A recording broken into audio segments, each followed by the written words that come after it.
Surat Ad-Duha.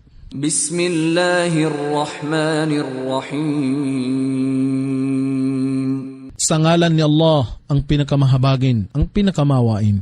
Wad-duha. Ako si Allah ay nanunumpa sa oras bago tumanghali. Wal-layli idha saja. At sa gabi kung ito ay pusikit. Ma wadda'aka rabbuka wa ma qala.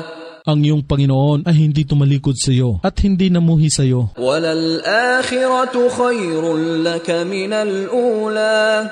At katotohanan ang kabilang buhay ay higit na mainam sa iyo kaysa kasalukuyang buhay ng mundong ito. Walasawfa yu'tika rabbuka fatarda.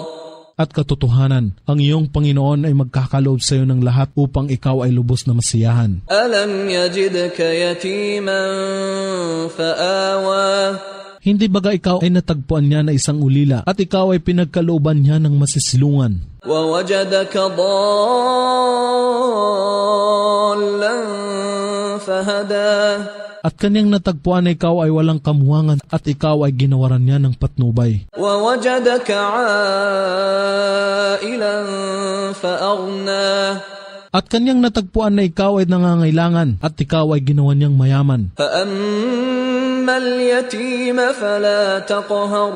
Kaya huwag mong ituring ang ulila ng may pang-api. Wa ammas sa'ila fala tanhar. At huwag mong itaboy ang humihingi. Wa amma bi ni'mati rabbika fahaddith. At ipagbunyi mo ang biyaya na ipinagkaloob ng iyong Panginoon.